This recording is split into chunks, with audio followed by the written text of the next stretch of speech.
Hello दोस्तों, आप सभी का स्वागत है हमारे चैनल रोहितांश में। और मैं आप सभी के उज्जवल भविष्य की कामना करता हूं। आज हम करंट अफेयर की क्लास स्टार्ट कर रहे हैं, जिसमें हम उत्तराखंड से जुड़ी जानकारी के बारे में भी बताएंगे। यदि आपको ये कंटेंट पसंद आता है तो आप कमेंट ज़रूर कीजिएगा, ताकि हम भविष्य में इस तरह की वीडियो आगे भी आपको दे सकें। चलिए आज की वीडियो के स्टार्ट करते हैं करंट अफेयर के कुछ प्रमुख सुर्खियों के साथ। डाक विभाग ने विद्यार्थियों के बीच डाक टिकट संग्रह की अभिरुचि बढ़ाने के लिए दीनदयाल स्पर्श योजना का किया शुभारंभ। शिक्षा मंत्रालय ने एनसीईआरटी के सहयोग से पहले भारतीय राष्ट्रीय अंतरिक्ष दिवस के अवसर पर ई पत्रिका सपनों की उड़ान का किया शुभारंभ। केंद्रीय जनजातीय मंत्रालय ने 23 अगस्त से 10 सितंबर तक पीएम जनमन के लिए एक राष्ट्रव्यापी सूचना, शिक्षा और संचार अभियान और लाभार्थी शिविर का किया संचालन। भारतीय महिला पहलवानों ने जॉर्डन के अम्मान में अंडर-17 विश्व कुश्ती चैंपियनशिप का पहला टीम खिताब जीता। स्पेस जोन इंडिया ने मार्टिन समूह के सहयोग से भारत के पहले रियूजेबल हाइब्रिड रॉकेट रूमी-1 का चेन्नई से किया प्रक्षेपण। लुसाने डायमंड लीग में पुरुषों की भाला फेंक स्पर्धा में नीरज चोपड़ा ने जीता रजत पदक। ये है हमारा चैनल रोहितांश क्लासेस। चलिए आज के पहले प्रश्न से शुरुआत करते हैं। डाक विभाग द्वारा शुरू की गई दीनदयाल स्पर्श योजना का संबंध है। हम बात करें यदि दीनदयाल स्पर्श योजना की बात करें, ये शुरू की गई है डिपार्टमेंट ऑफ पोस्ट के द्वारा। किसके द्वारा? डिपार्टमेंट ऑफ पोस्ट के द्वारा शुरू की गई। भारतीय डाक विभाग के द्वारा ये योजना शुरू की गई। इस योजना में 6 से 9वीं क्लास तक के जो बच्चे होंगे, 6 to 9th, इनको पुरस्कृत किया जाएगा जिन्होंने हॉबी के रूप में डाक टिकट संग्रह को शौक बनाया है। ठीक है। इसके अलावा उन छात्रों को छात्रवृत्ति भी दी जाएगी जिनका एकेडमिक रिकॉर्ड अच्छा है। जिनका क्या है? एकेडमिक रिकॉर्ड अच्छा होना चाहिए। ठीक है। और साथ ही डाक टिकट संग्रह को हॉबी के रूप में जिन्होंने अपनाया है। किस चीज़ को? डाक टिकट संग्रह करने को, डाक टिकट संग्रह करने को हॉबी के रूप में अपनाया है। तो जो हमारी ये दीनदयाल स्पर्श योजना होगी, ये किससे जुड़ी है? ये हमारे डाक टिकट संग्रह से विद्यार्थियों के लिए इन्हें क्या दिया जाएगा? स्कॉलरशिप प्रदान की जाएगी, वार्षिक स्कॉलरशिप प्रदान की जाएगी। तो इस क्वेश्चन का जो हमारा आंसर हो जाएगा वो हो जाएगा ऑप्शन सी, फ्लेटली। फ्लेटली का अर्थ होता है डाक टिकट का अध्ययन या डाक टिकट का संग्रह। हमारा जो फ्लेटली होता है क्या होता है? डाक टिकट का संग्रह या अध्ययन। डाक टिकट का संग्रह और अध्ययन हमारा कहलाता है फ्लेटली। ठीक है। इसमें अगला ऑप्शन देख लेते हैं। एक ऑप्शन है हमारा न्यूमिस्टमेटिक। न्यूमिस्टमेटिक होता है, ये क्या होता है? सिक्कों का अध्ययन। सिक्कों का संग्रह या अध्ययन। सिक्कों का संग्रह या अध्ययन हमारा कहलाता है न्यूमिस्टमेटिक कहलाता है। ठीक है। अगला ऑप्शन है एक एपिग्राफी। एपिग्राफी क्या होता है? अभिलेखों या शिलालेखों का अध्ययन क्या कहलाता है? एपिग्राफी कहते हैं हम अभिलेखों या हमारे जो शिलालेख हैं। शिलालेख में जैसे चट्टानों में कुछ उद्धरण किया गया हो या स्तंभ हो गया, इन सभी का अध्ययन कहलाता है हमारा एपिग्राफी या पूरा लेख भी कहते हैं इसे। अब यहाँ पे डाक टिकट संग्रह की बात हो रही है, तो राज्य में उत्तराखंड राज्य की बात करें, बहुत से ऐसे प्रमुख व्यक्तित्व हैं जिनके नाम पे डाक टिकट जारी किया गया, उनके बारे में हम चर्चा करते हैं। ठीक है। जो उत्तराखंड में सबसे पहले डाक टिकट जारी किया गया था वो 1965 में पंडित गोविंद वल्लभ पंत के नाम पे डाक टिकट जारी किया गया था। जो पंडित गोविंद वल्लभ पंत है, इनका उपनाम है हिमालय पुत्र। इन्हें किस नाम से और जाना जाता है? हिमालय पुत्र कहा जाता है, हिमालय पुत्र। और जो इनके साथी हैं, ये इन्हें गोविंद वल्लभ महाराष्ट्र भी कहते थे। इनके जो मित्र हैं क्या कहते थे? गोविंद वल्लभ महाराष्ट्र भी कहते थे। गोविंद वल्लभ महाराष्ट्र। ठीक है। इसके अलावा गोविंद वल्लभ पंत जी उत्तर प्रदेश के पहले मुख्यमंत्री भी थे। उत्तर प्रदेश के पहले मुख्यमंत्री भी थे अगर बात करें 1955 से 61 के बीच में ये भारत के गृह मंत्री भी रहे। 1955 से 61 के बीच में ये केंद्र गृह मंत्री का भी कार्यभार संभाला इन्होंने। ठीक है, इसी अवधि में 1955 से 61 के बीच में 1957 इन्हें भारत के सर्वोच्च सम्मान जो कि क्या है, भारत रत्न से अलंकृत किया गया। ठीक है, और इनके नाम पे डाक टिकट जारी हुआ 1965 में। अगले व्यक्तित्व की बात करें, जो हमारे अगले व्यक्तित्व हैं वो है स्वामी राम तीरथ। इनके नाम पे भी डाक टिकट जारी हुआ 1966 में। इन्हें रामा स्वामी भी कहा जाता है, इन्हें रामा स्वामी भी कहा जाता है। इसके अलावा अगर इनका मूल नाम की बात करें, मूल नाम था इनका तीरथ राम। जो इनका जन्म हुआ था गुजरांवाला पंजाब में हुआ था, गुजरांवाला पंजाब में, गुजरांवाला पंजाब में इनका जन्म हुआ था। गुजरांवाला पंजाब में जन्म हुआ था। इनकी मृत्यु कहाँ हुई थी? इनकी मृत्यु टिहरी गढ़वाल में हुई। इनकी मृत्यु हुई।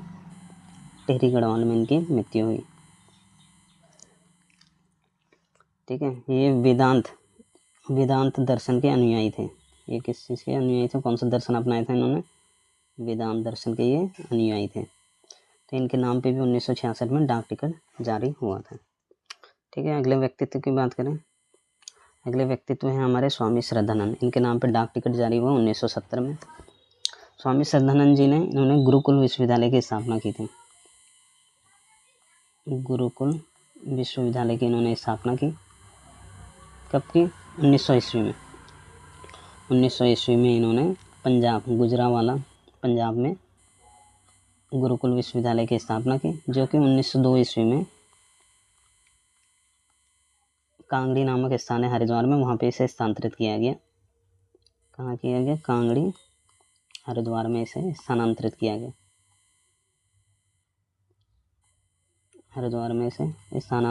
गया।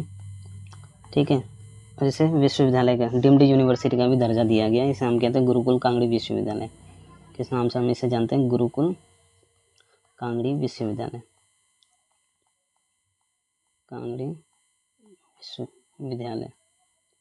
ठीक है, अगले व्यक्तित्व की बात करें, अगले व्यक्तित्व हैं हमारे आदि गुरु शंकराचार्य। इनके नाम पर 1989 में डाक टिकट जारी किया गया था। ठीक है, इन्हें क्या कहा जाता है? इन्हें बद्रीनाथ धाम का संस्थापक कहा जाता है। किसका? बद्रीनाथ धाम का इन्हें संस्थापक कहा जाता है। ठीक है, इसके अलावा इन्होंने 1820 ईस्वी में केदारनाथ में अपने देह त्याग दिए थे। अगले व्यक्तित्व की बात करें, अगले व्यक्तित्व हैं श्री राम शर्मा आचार्य। इनके नाम पे 1991 में डाक टिकट जारी हुआ था। ठीक है, इन्होंने क्या किया था? इन्होंने हरिद्वार में जो शांति कुंज है उसकी स्थापना की थी। इन्होंने क्या किया? शांति कुंज, जो कि कहाँ है? हरिद्वार में। शांति कुंज कहाँ है? हरिद्वार में के संस्थापक थे। शांति कुंज हरिद्वार के संस्थापक थे।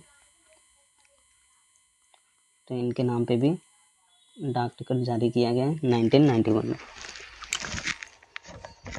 अगले व्यक्तित्व की बात करें, अगला व्यक्तित्व है हमारा राहुल सांकृत्यायन।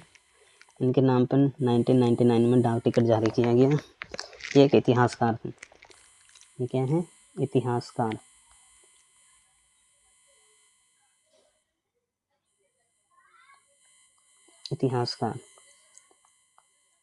ठीक है, इनकी दो प्रमुख रचना है। एक है हिमालय परिचय। क्या है? हिमालय परिचय।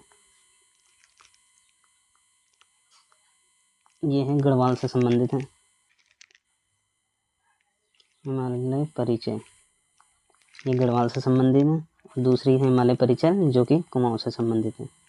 हिमालय परिचय ये किससे? कुमाऊं से संबंधित है। इनके नाम पे 1993 में डाक टिकट जारी किया गया था। इसके बाद अगले और महत्वपूर्ण जो हमारे व्यक्तित्व हैं जिनके नाम पर डाक टिकट जारी किया गया वह है वीर चंद्र सिंह गढ़वाली।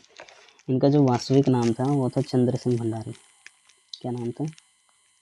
चंद्र सिंह भंडारी इनका वास्तविक नाम था। ठीक है, इन्हें क्या कहा जाता है? पेशावर कांड का नायक कहा जाता है। क्या बोला जाता है? पेशावर कांड का नायक। क्यों कहा जाता है? क्योंकि अंग्रेज़ों ने इन्हें पेशावर भेजा था। अंग्रेज़ों की सेना में ये शामिल थे और अंग्रेज़ों ने इन्हें पेशावर भेजा था। वहाँ पे जो आंदोलनकारी थे, जो स्वतंत्रता की लड़ाई लड़ रहे थे, उन पर गोली चलानी थी। तो इनके नेतृत्व में जो सेना के जवान थे, उन्होंने निहत्थे अफ़गानों पर गोली चलाने से मना कर दिया। तो पेशावर नाम को क्यों कहा जाता है? क्योंकि इन्होंने निहत्थे अफ़गान कह सकते हो या पठान कह सकते हो, निहत्थे अफ़गानों में गोली चलाने से मना कर दिया था। गोली चलाने से मना किया। इस वजह से इन्हें क्या कहा जाता है?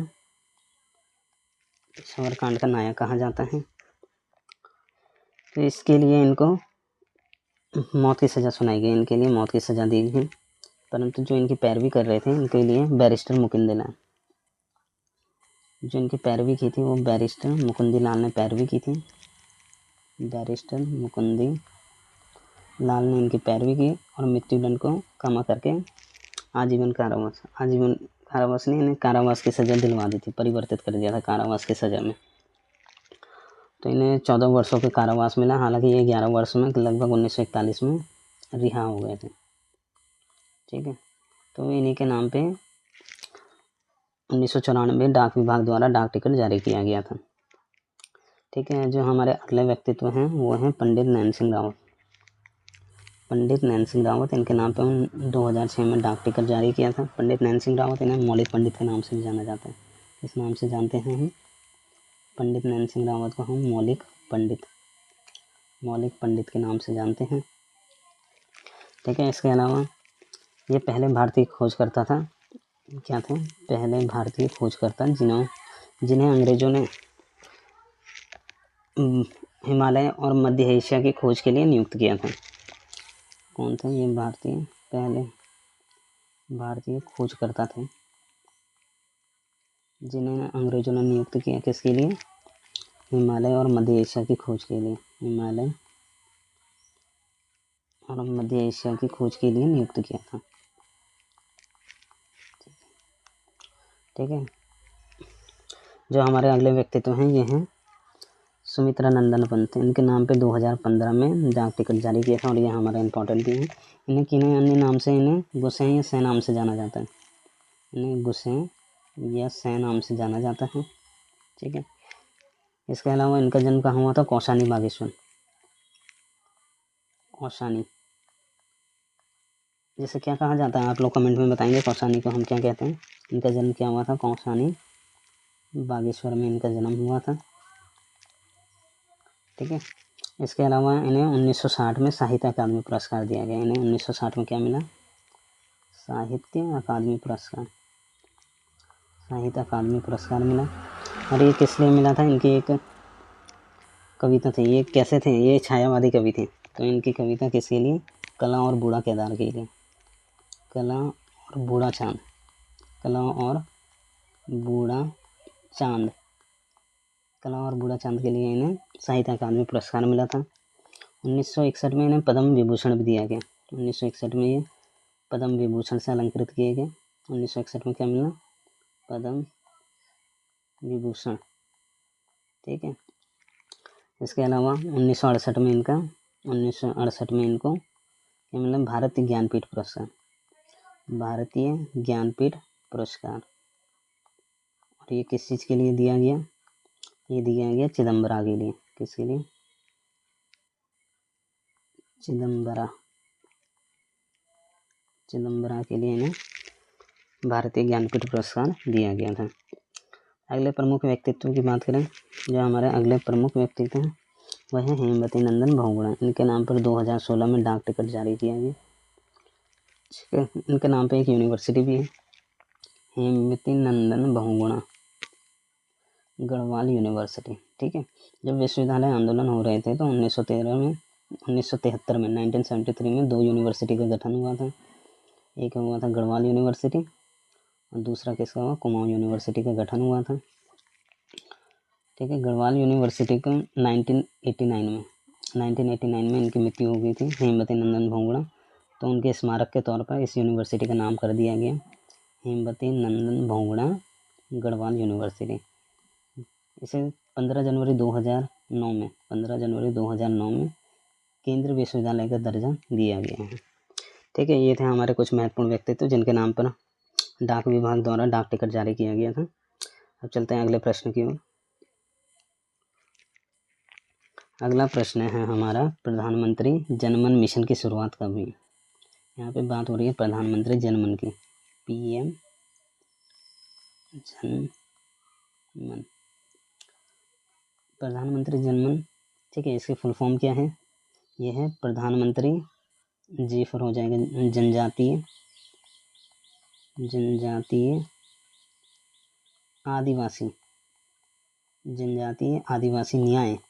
जनजातीय आदिवासी न्याय महाअभियान।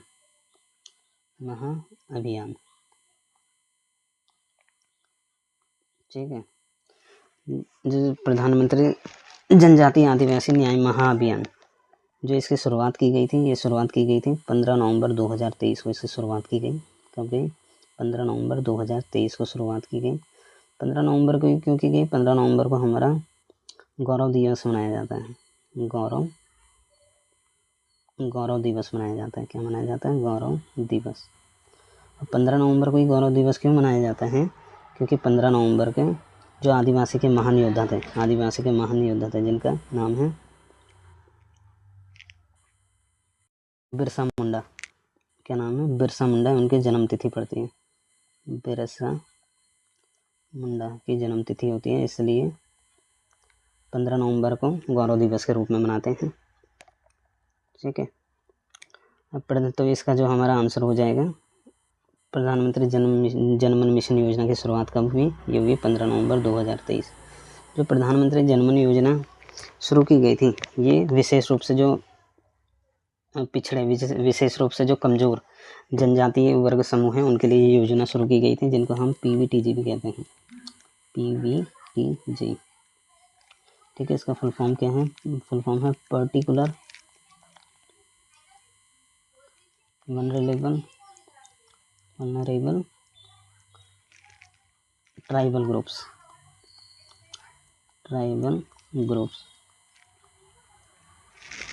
विशेष रूप से कमज़ोर जनजातीय समूह। ठीक है। तो इस योजना के तहत लगभग 75 PVGTs की पहचान की गई है, जो कि हमारे 18 राज्य और यूनियन टेरिटरीज में चिन्हित किया गया और यूटीज़ में पहचान की गई है। ठीक है। जो ये योजना है, इस योजना के माध्यम से जो ये कमज़ोर जनजातीय समूह हैं, इन्हें सामाजिक और आर्थिक स्थिति में सुधार किया जाएगा। इस योजना के माध्यम से क्या किया जाएगा? जो ये हमारे PVTG हैं, ये कमज़ोर वर्ग के जो समूह हैं, इन्हें सामाजिक और आर्थिक सुविधा दी जाएगी। क्या किया जाएगा? सामाजिक और आर्थिक स्थिति में सुधार किया जाएगा। इनकी सामाजिक और आर्थिक स्थिति में क्या किया जाएगा? सुधार किया जाएगा। सुधार कैसे करेंगे? इनके लिए सुरक्षित आवास हो गया, स्वच्छ जल हो गया, शिक्षा हो गया, स्वास्थ्य हो गया, पोषण हो गया, सड़क संचार हो गया, ये आजीविका के अवसर सृजित करेंगे इनके लिए, और इनको इनके अधिकारों के प्रति जागरूक किया जाएगा। तो इसके लिए है एक कैंपेन शुरू किया गया। ये कैंपेन शुरू किया गया आपका 23 अगस्त से 10 सितंबर तक एक ये कैंपेन शुरू किया गया। ये कैंपेन था IEC, इन्फॉर्मेशन हो गया, एजुकेशन हो गया और कम्युनिकेशन। ठीक है। सूचना, शिक्षा और संचार, इसके साथ साथ एक सैचुरेशन कैंप भी इनके लिए खुले जाएंगे। सैचुरेशन कैंप्स, जिसको हम कहते हैं लाभार्थी शिविर हैं, वो भी इनके लिए इस कैंपेन में शुरू किए जाएंगे। ठीक है। ये था हमारा प्रधानमंत्री जनमन मिशन योजना, जो कि शुरू हुई 15 नवंबर 2023 में। ठीक है। यहाँ पे एक डेट लिखी है ऑप्शन बी में 28 अगस्त 2014।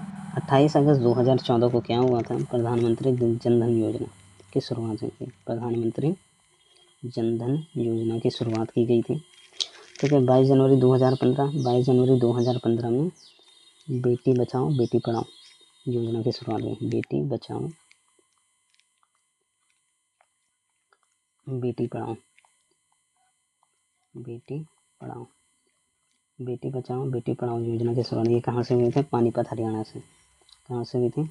पानीपत हरियाणा से ये शुरुआत की गई थी। ठीक है। देखिए इसमें एक ऑप्शन दे रखा है 1 मई 2016। 1 मई 2016 में प्रधानमंत्री उज्ज्वला योजना की शुरुआत की गई, जिसमें निःशुल्क जो बीपीएल परिवार है उन्हें निःशुल्क गैस सिलेंडर, प्रधानमंत्री उज्ज्वला योजना।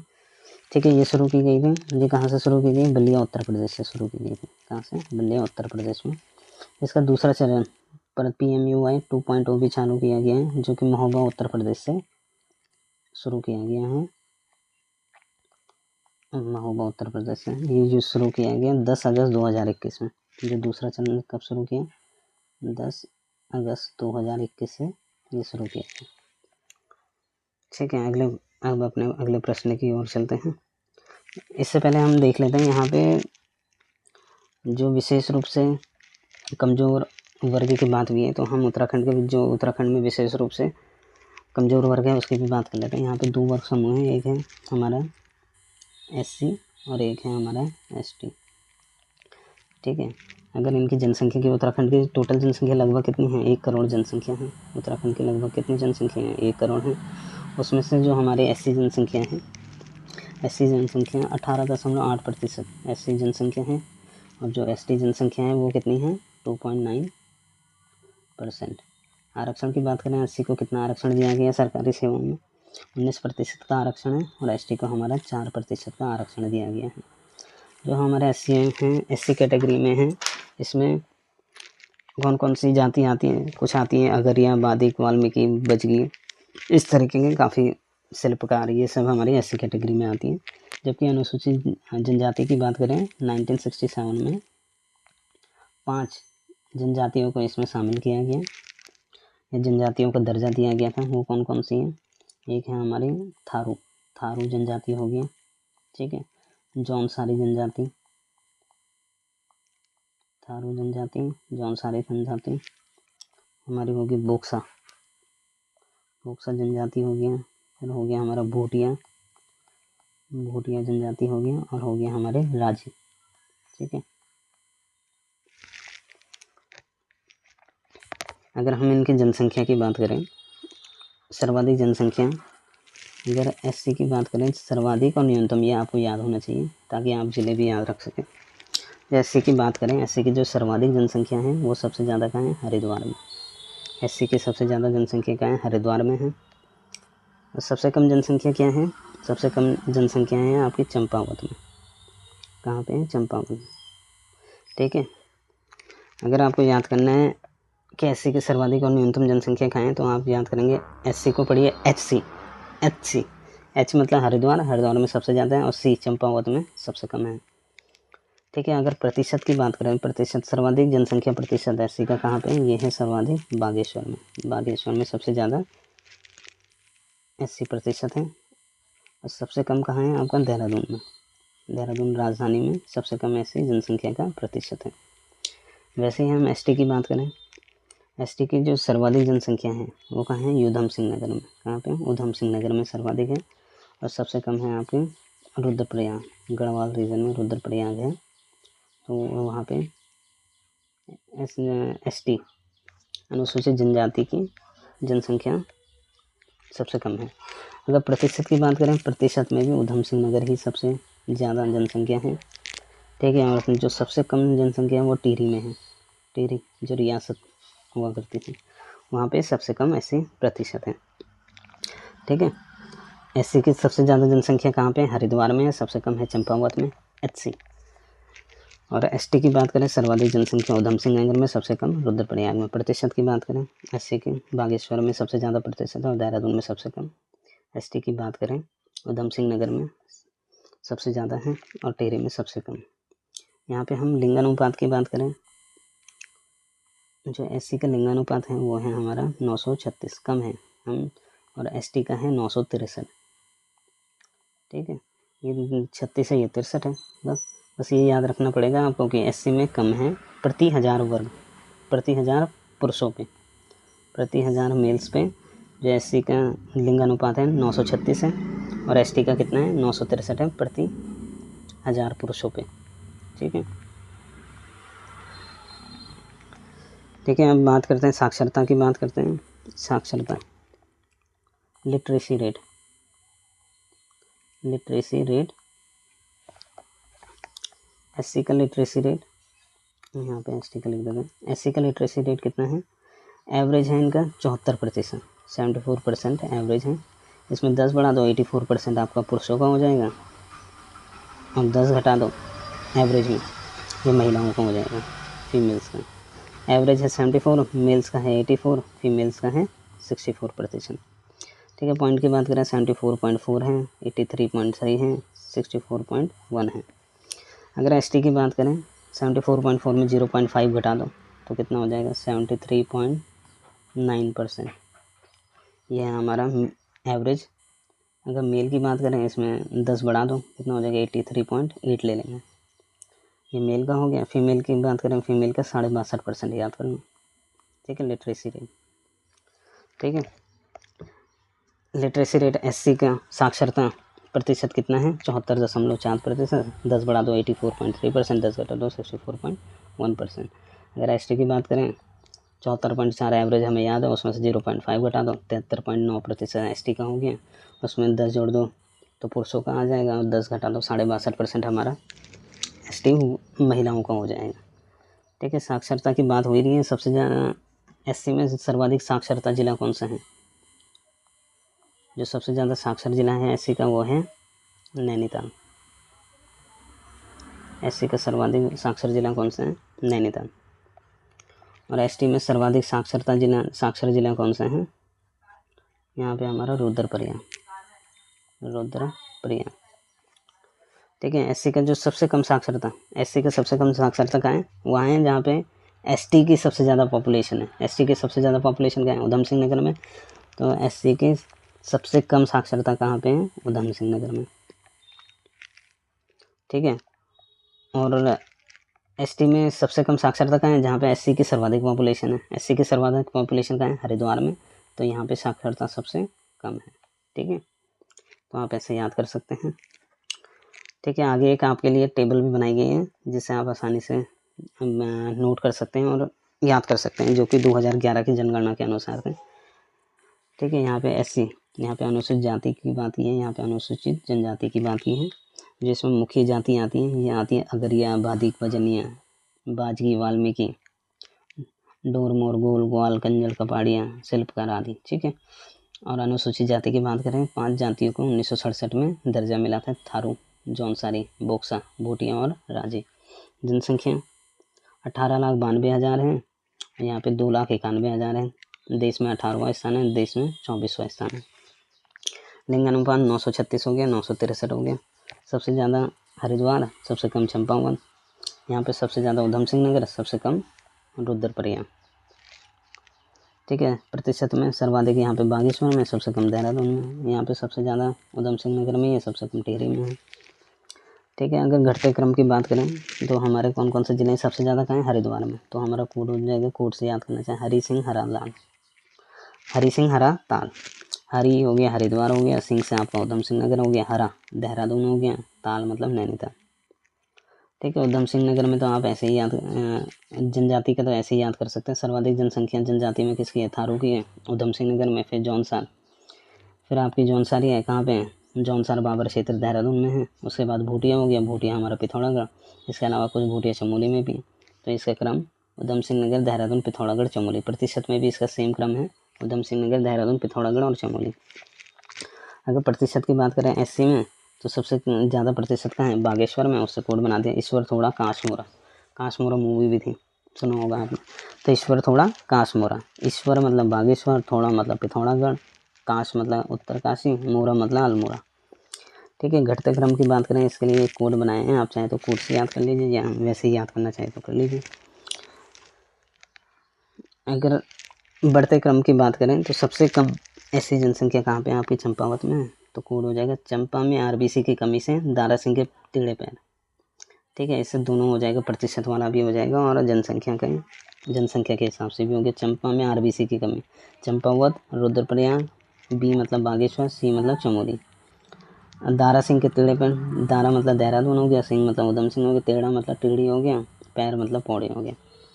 वैसे यहाँ पे रुद्रप्रयाग की टीम में चंपा, क्योंकि यहाँ पे सबसे कम एसटी जो पॉपुलेशन है कहाँ पे, रुद्रप्रयाग में, तो कोड हो जाएगा रुद्रप्रयाग की टीम में चंपा, इसलिए टीम पौड़ी हारी। तो इसमें हो जाएगा क्रम हो जाएगा रुद्रप्रयाग, टीम में टीई देखे तो टिहरी हो जाएगा, एम अल्मोड़ा हो जाएगा, चंपाओं, टीम पौड़ी हारी, मतलब प्रतिशत में सबसे कम कहाँ है, टिहरी में, फिर एम अल्मोड़ा, पौड़ी और हरिद्वार। ठीक है, इस तरीके से आप चाहे तो ऐसे भी याद कर सकते हैं। ठीक है, आगे देखते हैं साक्षरता 74.5, 10 बढ़ा दोगे तो आपको पुरुष आ जाएगा 84%, 10 घटा दोगे 64% आपकी महिलाएं आ जाएंगी। ठीक है, औसत अनुसूचित में बात करें 73%, 73.9, 74.4 में से 0.5 घटा दो। पुरुषों में आप 10 बढ़ा दो, 73 का 83 हो गया, महिलाओं का 62.5%। साक्षरता की सबसे ज़्यादा साक्षरता नैनीताल में है, इनकी सबसे ज़्यादा कहाँ पे, उधम सिंह नगर में। और जनजाति की बात करें सबसे ज़्यादा रुद्रप्रयाग में, सबसे कम हरिद्वार में। लोकसभा के लिए सुरक्षित सीटों की बात करें, जो राज्य है, राज्य उत्तराखंड में, लोकसभा की कुल कितनी सीटें, राज्य में लोकसभा की कुल 5 सीटें हैं, 5 सीट से राज्य में कितनी सीटें हैं, 5 सीटें हैं। कहाँ कहाँ हैं आपका, पहले अल्मोड़ा की बात कर रहे हैं। अल्मोड़ा में सीट है, यहाँ पे कौन है वर्तमान में, अल्मोड़ा में है अजय टम्टा। ठीक है, और यही सीट एससी के लिए रिजर्व है, कौन है, अजय टम्टा जी हैं। ठीक है, ये किसके लिए रिजर्व है, एससी के लिए, एकमात्र 5 में से 1 सीट अल्मोड़ा वाली सीट आपकी एससी के लिए रिजर्व है। और अनुसूचित जनजाति के लिए कोई सीट का आरक्षण नहीं है इसमें। ठीक है, कौन कौन सी सीटें, 5 सीट, एक अल्मोड़ा हो गया, दूसरा आपका नैनीताल हो गया, नैनीताल में कौन है, नैनीताल में आपके अजय भट्ट, नैनीताल में कौन है, अजय भट्ट। अल्मोड़ा में आपके अजय टम्टा हो गया, नैनीताल में अजय भट्ट हो गया। ठीक है, इसके अलावा एक पौड़ी है, पौड़ी में कौन है, बलूनी जी, अनिल बलूनी हो गया, पौड़ी हो गया। टिहरी में माला राज्य लक्ष्मी शाह हो गया, माला राज्य लक्ष्मी शाह हो गया। ठीक है, एक बचा हरिद्वार में कौन है, त्रिवेंद्र सिंह रावत। पहले यहाँ पे कौन थे, निशंक थे, रमेश पोखरियाल निशंक, त्रिवेंद्र सिंह रावत वर्तमान में कौन है, त्रिवेंद्र सिंह रावत। ठीक है, और राज्यसभा की सीटें कितनी है, राज्य में राज्यसभा की कुल कितनी सीटें हैं, राज्य में राज्यसभा की कुल कितनी सीटें हैं, 3 सीटें हैं। ठीक है, इन सीटों पे कौन कौन है, एक तो हमारी होगी कल्पना सैनी होगी, नरेश बंसल, कल्पना सैनी हो गया, नरेश बंसल हो गया, और महेंद्र भट्ट हो गया। और तीसरा कौन हो गया, महेंद्र भट्ट। जो राज्यसभा की सीटें हैं, यहाँ पे 3 सीटें हैं, उनमें कौन कौन है, एक नरेश बंसल हो गया, कल्पना सैनी हो गया, और महेंद्र भट्ट हो गया। ठीक है, अगर विधानसभा की सीटों की बात करें तो उत्तराखंड में विधानसभा की सीटें हैं जो एससी के लिए आरक्षित हैं, 13 सीट हैं, और एसटी के लिए 2 सीटें आरक्षित हैं। तो उत्तराखंड में विधानसभा की टोटल कितनी सीटें आरक्षित हैं, 15 सीटें आरक्षित हैं। ठीक है, 15 सीट से उनमें से 13 हैं अनुसूचित जाति के लिए और 2 सीट हैं अनुसूचित जनजाति के लिए। 13 सीट कहाँ कहाँ हैं, जो हमारी एससी की जो 13 सीटें हैं, 3 सीटें आपकी हरिद्वार में, 3 सीटें हरिद्वार में, बाकी हर जिले में एक एक है, चंपावत और रुद्रप्रयाग को छोड़ के। ठीक है, हरिद्वार में कौन कौन सी हैं, एक आपकी होगी झबरेड़ा हो गया, भगवानपुर हो गया, झबरेड़ा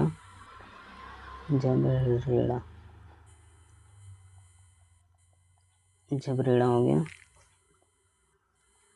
भगवानपुर हो गया, और ज्वालापुर।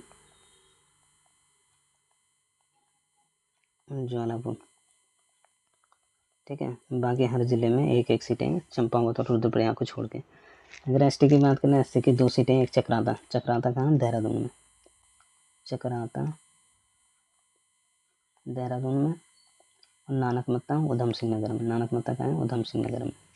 ठीक है। आरक्षण 19% का आरक्षण दिया गया अनुसूचित जाति को और 4% का आरक्षण दिया गया अनुसूचित जनजाति को। अगले क्वेश्चन की तरफ चलते हैं। हाल ही में केंद्र शिक्षा मंत्रालय ने राष्ट्रीय अंतरिक्ष दिवस के अवसर पर कौन सी ई पत्रिका का उद्घाटन संस्करण जारी किया। यहाँ बात हो रही है राष्ट्रीय अंतरिक्ष दिवस। राष्ट्रीय अंतरिक्ष दिवस कब मनाया गया, यह 23 अगस्त 2024 को पहली बार मनाया गया। ठीक है। 23 अगस्त 2024 को पहली बार राष्ट्रीय अंतरिक्ष दिवस, नेशनल स्पेस डे मनाया गया। ठीक है। और जो इसकी थीम है चंद्रमा को छूते हुए जीवन को छूना, भारत की अंतरिक्ष गाथा।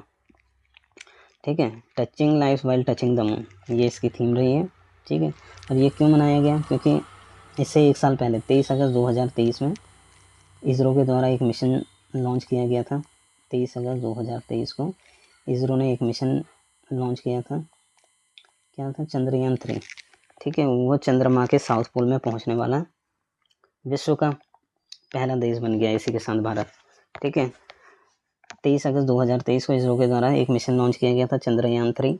उसके तहत चंद्रयान 3 ये मिशन कब लॉन्च किया गया था, ये 14 जुलाई को लॉन्च किया गया था। ये मिशन कब लॉन्च, चंद्रयान 3 14 जुलाई को लॉन्च किया गया था, 14 जुलाई को। और ये चंद्रमा के साउथ पोल में कब पहुंचा, ये पहुंचा 23 अगस्त में पहुंचा था। ठीक है। और इसी की पहली वर्षगांठ को मनाते हुए विश्व अंतरिक्ष दिवस के रूप में एक ई पत्रिका जारी की गई थी। ई पत्रिका कौन सी, सपनों की उड़ान। सपनों की उड़ान नामक एक ई पत्रिका जारी की गई।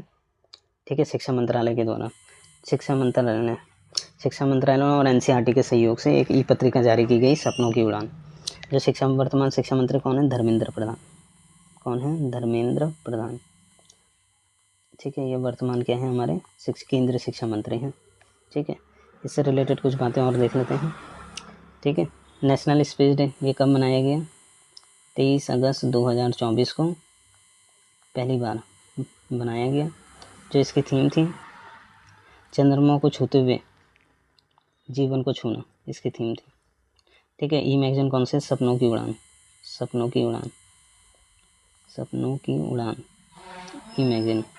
और ये क्यों मनाया गया, क्योंकि इसरो का एक मिशन था चंद्रयान 3 जो कि कब शुरू हुआ था, 14 जुलाई को शुरू हुआ था। उसने चंद्रमा के साउथ पोल में कब सॉफ्ट लैंडिंग की, 23 अगस्त को उसने सॉफ्ट लैंडिंग की। ठीक है। जो चंद्रयान 3 था ये किस लॉन्चिंग व्हीकल का प्रयोग किया गया था, LVM 3rd M4 rocket. LVM 3rd M4 rocket से इसे लॉन्च किया गया था। इसे को बाहुबली रॉकेट भी कहते हैं। ठीक है। इसमें जो लैंडर, इसमें विक्रम लैंडर था और प्रज्ञान रोवर। विक्रम लैंडर था और क्या था, प्रज्ञान रोवर का यूज़ हुआ था। ठीक है। इससे पहले हमारे 2 मिशन और यूज़ किए गए चंद्रमा के। एक है चंद्रयान फर्स्ट, क्या है, चंद्रयान फर्स्ट। ये 2008 में लॉन्च हुआ था। कब किया गया था, 2008 में इसे लॉन्च किया गया था। ठीक है। ये 312 दिन तक चंद्रमा के ऑर्बिट सतह पर रहा। उसके बाद इससे हमारा संपर्क टूट गया था। ठीक है। इसे कौन से व्हीकल से, इसे PSLV C11 vehicle, PSLV C11 launching vehicle, इस लॉन्चिंग व्हीकल से इसे लॉन्च किया गया था। ठीक है। इसने पानी, चंद्रमा की सतह में पानी की खोज की थी। इसके अलावा मैग्नीशियम, एल्यूमिनियम, सिलिकॉन के बारे में भी बताया। ठीक है। जो हमारा दूसरा मिशन था चंद्रयान 2, ये 2021 में लॉन्च किया, 2019 में इसे लॉन्च किया गया था। इसे लॉन्च किया था GSLV M3rd M1 रॉकेट से लॉन्च किया गया था। GSLV M3rd M1 रॉकेट से लॉन्च किया था। चंद्रयान 1 को हमारा PSLV C11 से। ठीक है। और जो हमारे चंद्रयान थे LVM 3rd M4 रॉकेट से उसे लॉन्च किया था। ठीक है। इसके अलावा आप यहाँ पे देखना चाहें, द ईगल हैज़ लैंडेड, ये किस मिशन से रिलेटेड है? अपोलो 11, अपोलो 11 से। अपोलो 11 ये पहला मिशन था, पहला मानव मिशन था जो चंद्रमा में भेजा गया था नासा के द्वारा, ठीक है। और जो पहले व्यक्ति थे जो चंद्रमा की सतह पर उतरे थे या कदम रखा था वो था नील आर्मस्ट्रॉन्ग, नील आर्मस्ट्रॉन्ग, ठीक है। इनके साथ 2 व्यक्ति और थे, एक था आपका बज एल्ड्रिन और माइकल कॉलिंस। और कौन था? Michael Collins. हालांकि माइकल कॉलिंस ऑर्बिट लगाते रहे, पर ये चंद्रमा की सतह में नहीं गए थे, पर उस मिशन का हिस्सा थे, अपोलो मिशन का हिस्सा थे माइकल कॉलिंस, ठीक है। जैसे ही अपोलो मिशन चंद्रमा में पहुंचा था तो कहा गया द ईगल हैज़ लैंडेड। उसके 6 घंटे बाद जब नील आर्मस्ट्रॉन्ग ने पहली बार चंद्रमा में कदम रखा तो उन्होंने ये वाक्यांश बोले, that one small step for मन, जायंट लीप फॉर मैनकाइंड, ठीक है। एक छोटा सा कदम ये मानवता के लिए काफ़ी फ़ायदेमंद हो सकता है, इस तरीके से इन्होंने एक कथन कहा, ठीक है। अगले क्वेश्चन की ओर चलते हैं। अगला क्वेश्चन है, हाल ही में स्पेस जोन इंडिया ने मार्टिन समूह के सहयोग से चेन्नई में प्रक्षेपित भारत का पहला रीयूजेबल हाइब्रिड रॉकेट कौन सा है, ठीक है। यहाँ पे जो इंडिया का पहला स्पेस जोन इंडिया ने पहला भारत का पहला है रीयूजेबल हाइब्रिड रॉकेट, उस रॉकेट का नाम है रूमी 1। इसे लॉन्च किया गया, कहाँ से लॉन्च किया गया? चेन्नई से। किसने किया? स्पेस जोन इंडिया कहाँ की है? तमिलनाडु बेस्ड स्टार्टअप है, ठीक है। तमिलनाडु बेस्ड ये स्टार्टअप है स्पेस जोन इंडिया, ठीक है। इन्होंने पहला रीयूजेबल हाइब्रिड रॉकेट, ठीक है। रीयूजेबल हाइब्रिड रॉकेट मतलब इसे दोबारा भी यूज़ किया जा सकता है, और हाइब्रिड का मतलब है इसने हाइब्रिड प्रोपल्सन सिस्टम का प्रयोग किया है। इसने क्या किया है? हाइब्रिड प्रोपल्सन सिस्टम का यूज़ किया है, जिसमें सॉलिड और लिक्विड फ्यूल दोनों का प्रयोग किया जाता है। जिसमें क्या होता है? सॉलिड फ्यूल भी होगा हमारा और लिक्विड फ्यूल भी होगा। इससे क्या होगा? जो हमारे ये रॉकेट है इसकी एफिशिएंसी बढ़ेगी, साथ ही साथ जो हमारी ऑपरेशनल कॉस्ट है वो भी कम हो जाती है। तो ये कहाँ से लॉन्च किया गया? ये चेन्नई से लॉन्च किया गया। किसके द्वारा लॉन्च किया गया? स्पेस जोन की तरह। और जो रॉकेट का नाम क्या है? रूमी 1, ठीक है। इसमें अगर हम और ऑप्शन को देखें, IIRS ये क्या करता है? इसका मुख्यालय क्या है? Indian institute of remote sensing. IIRS क्या है? Indian institute of remote sensing. इसका मुख्यालय कहाँ है? इसका मुख्यालय है आपका देहरादून में मुख्यालय है, ठीक है। इसका काम होता है रिसोर्सेज का पता लगाना और उनका प्रबंधन करना, ये इसका कार्य है, ठीक है। इसके अलावा एक NR national remote sensing centre भी है, जिसका मुख्यालय कहाँ पे है? आपका हैदराबाद में। Indian institute of remote sensing कहाँ है? ये आपके देहरादून में है। नेशनल रिमोट सेंसिंग सेंटर का है, नेशनल रिमोट सेंसिंग सेंटर का है हैदराबाद में है, ठीक है। एक ऑप्शन और दे रखा है यहाँ पे एरीज, ठीक है। जो एरीज है इसकी फुल फॉर्म क्या है? इसकी फुल फॉर्म है Aryabhatta research Institute Observational Sciences. Aryabhatta research institute of Observational Science, ठीक है। ये कहाँ पे है? ये मनोरा पीक नैनीताल से 9 किलोमीटर की दूरी पे मनोरा पीक नैनीताल में है, ठीक है। इसे हिंदी में क्या बोलेंगे? आर्यभट्ट प्रेक्षण विज्ञान शोध संस्थान। इसे क्या कहा जाता है? इसको आर्यभट्ट प्रेक्षण विज्ञान शोध संस्थान ये कहा जाता है, इरिस को कहा जाता है। जो इसकी स्थापना हुई थी ये 1954 में। 1954 में क्या हुआ था? 1954 में भारत रत्न की भी शुरुआत हुई थी ना। 1954 में जो ये है इरिस की स्थापना 1954 में भी थी, ठीक है। 1954 में जब उत्तराखंड राज्य बना तो उसके बाद 2004 में उत्तराखंड राज्य बनने के 2004 में इसे Department of science and technology के अंडर लाया गया और इसका नाम Aryabhatta research institute of observational Sciences हो गया था, ठीक है। 1954 में जो इसकी स्थापना हुई थी किस नाम से हुई थी? ये हुई थी UPSO, Uttar Pradesh science observatory Uttar Pradesh state observatory, Uttar Pradesh state observatory के नाम से इसकी स्थापना हुई थी। 2004 में departments of science and technology के अंडर आते ही इसका नाम Aryabhatta research institute of observational sciences.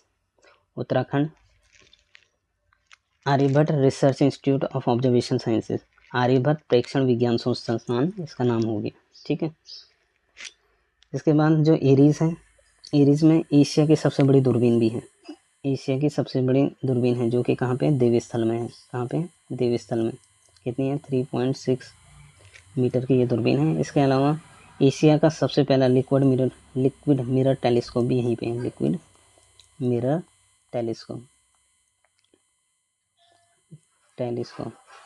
ये भी कहाँ पे, एरीज में। ठीक है, ये हो गया हमारा क्वेश्चन नंबर 4। अगले क्वेश्चन की ओर चलते हैं। ठीक है, अगला क्वेश्चन है हमारा, हाल ही में अंडर 17 विश्व कुश्ती चैंपियनशिप का आयोजन कहाँ किया गया। ठीक है, अभी अंडर 17 हाल ही में अभी अंडर 17 वर्ल्ड रेसलिंग चैंपियनशिप हुई है। ठीक है, ये हमारे कहाँ पे, जॉर्डन की राजधानी अमान में। कहाँ पे भी है, अमान में। ठीक है, कहाँ पे भी है, अमान में, जो कि कहाँ है, जॉर्डन में भी है। ठीक है, और कब से कब तक भी है, ये हमारे 19 अगस्त से 25 अगस्त तक, 19 अगस्त से 25 अगस्त तक हुई है, 25 अगस्त तक हुई है। ठीक है, इस चैंपियनशिप में भारतीय महिला टीम ने पहला टीम खिताब जीता। ठीक है, इसमें पहली बार जो भारतीय महिला टीम है उसने एक टीम खिताब जीता है। क्या जीता, टीम खिताब जीता है। ठीक है, टीम खिताब जो ये इसने टोटल कुल 185 अंक प्राप्त किया और नंबर 1 रैंक पे रही। 185 पॉइंट प्राप्त के साथ नंबर 1 रैंक पे हुई। उसके बाद आपका जापान हो गया और फिर कजाकिस्तान हो गया। दूसरे नंबर पर जापान रहा और तीसरे नंबर कजाकिस्तान रहा। ठीक है, इस चैंपियनशिप की, इस वर्ल्ड रेसलिंग चैंपियनशिप की बात करें, इसमें टोटल 30 इवेंट हैं। इसमें 3 कैटेगरी की चैंपियनशिप होती हैं, 3 कैटेगरीज होती हैं। ठीक है, और उसमें टोटल कितने इवेंट होते हैं, 30 इवेंट होते हैं। 10-10 इवेंट एक में होते हैं, टोटल 30 इवेंट होते हैं। 3 कैटेगरी कौन सी है, एक तो मेंस फ्री स्टाइल, पुरुषों के फ्री स्टाइल रेसलिंग होती है, फ्री स्टाइल रेसलिंग। दूसरी होती है ग्रेको रोमन। ठीक है, तीसरी होती है वुमेंस फ्री स्टाइल रेसलिंग। ठीक है, ये 3 कैटेगरी होती हैं, हर में 10 इवेंट होते हैं। जो भारत की ओर से 29 इवेंट में भाग लिया गया। भारत की तरफ से कितने इवेंट्स में भाग लिया गया, 29 इवेंट्स में भाग लिया गया। टोटल इवेंट यहाँ पे 30 हो रहे थे। ठीक है, जिसमें पुरुष फ्री स्टाइल में हमें कोई भी पदक नहीं मिला। यहाँ पे हमें कोई भी पदक नहीं मिला, 0 मेडल। ठीक है, ग्रेको कॉमन में हमें 2 ब्रॉन्ज मिले, ग्रेको कॉमन इसमें हमें 2 ब्रॉन्ज मेडल मिले।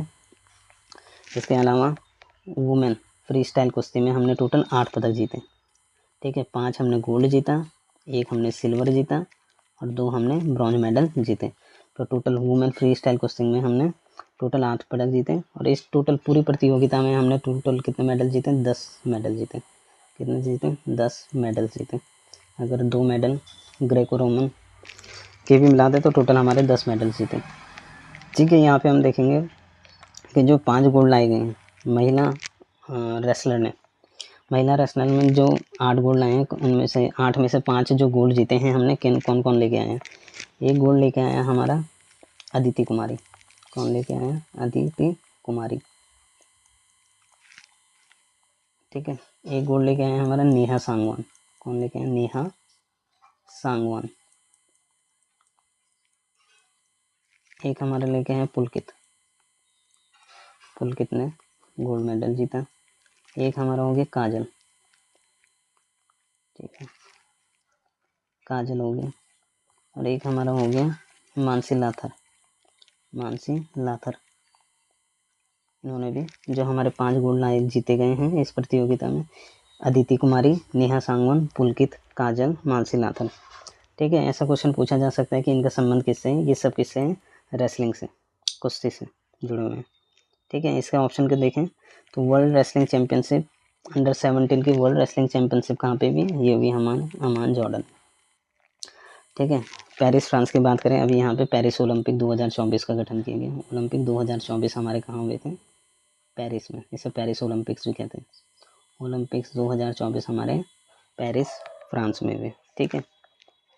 ठीक है, इसमें भारत को कितने मेडल मिले? यहाँ पे हमें 0 गोल्ड मिला, 1 सिल्वर मिला और 5 ब्रॉन्ज मिले।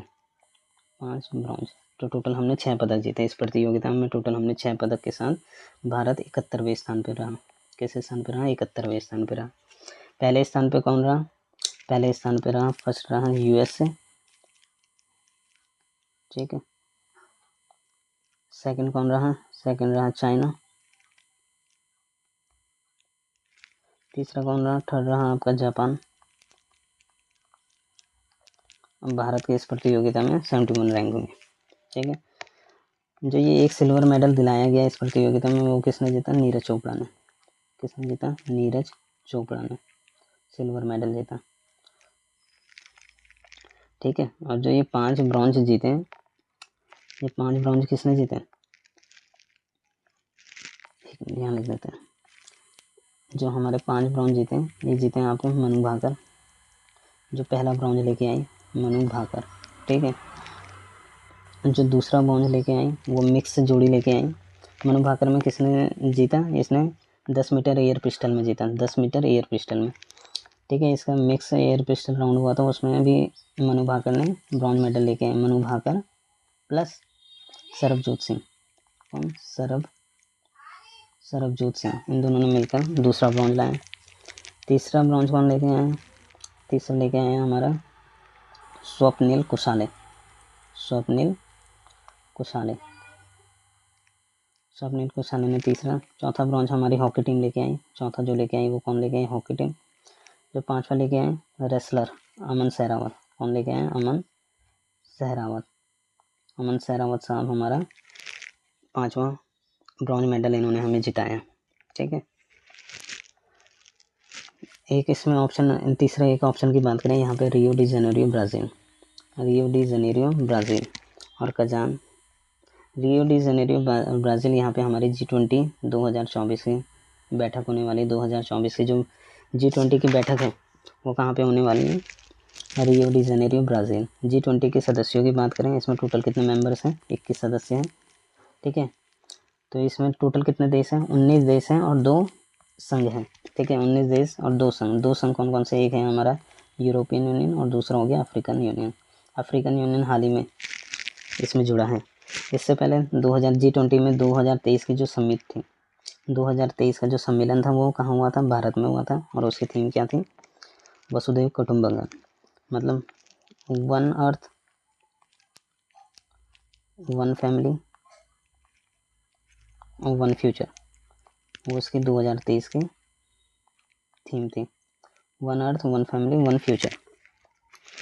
ठीक है। ये चौथा ऑप्शन दे रखा है कजान रशिया में हमारे अभी ब्रिक्स सम्मेलन होने वाला है। इससे पहले जो ब्रिक्स सम्मेलन हुआ था वो कहाँ हुआ था? साउथ अफ्रीका में हुआ था। हालांकि उसके बाद ब्राज़ील की बारी थी, पर ब्राज़ील ने कहा मैं G20 के होस्ट कर रहा हूँ, इस वजह से नहीं कर पाऊँगा। तो ब्रिक्स का जो सम्मेलन 2024 का हो रहा है वो हो रहा है रूस में। ठीक है। रूस में एक जगह कजान, यहाँ पे हमारा ब्रिक्स 2024 का सम्मेलन हो रहा है। ठीक है। देखिए अगले प्रश्न की ओर चलते हैं। ठीक है। ये हमारा आखिरी प्रश्न है। हाल ही में आयोजित लुसाने डायमंड लीग में पुरुषों की भाला फेंक स्पर्धा में नीरज चोपड़ा ने कौन सा पदक जीता? आपको पता होगा हाल ही में लुसाने का है स्विट्जरलैंड। लुसाने में एक लुसाने डायमंड लीग का आयोजन हुआ था। इसमें जो हमारे नीरज चोपड़ा जी हैं, जेवलिन थ्रो में उन्होंने कौन सा रजत पदक जीता। ठीक है। 89.49 मीटर 89.49 मीटर के साथ ये दूसरे स्थान में रहे और इन्हें सिल्वर मेडल मिला। जो पहले स्थान पर रहे वो रहे एंडरसन पीटर, ग्रेनेडा के एंडरसन पीटर। ये कौन से देश है? ग्रेनेडा, वेस्ट इंडीज़ में एक आइलैंड है ग्रेनेडा। तो ग्रेनेडियन एंडरसन पीटर ने इसमें गोल्ड जीता 90.61 मीटर के साथ। 90.61 के साथ गोल्ड जीता। जो हमारे नीरज चोपड़ा जी हैं इन्होंने सिल्वर मेडल जीता लुसाने डायमंड लीग में। यहीं पे आज हमारी क्लास ख़त्म होती है। दोस्तों आप बताइएगा कि आपको ये क्लास कैसे लगी और कमेंट में बताइएगा कि इस तरीके की क्लास आपको और चाहिए, ताकि हम इसमें और ज़्यादा कंटेंट को दे सकें। ठीक है, ओके, ठीक है, धन्यवाद।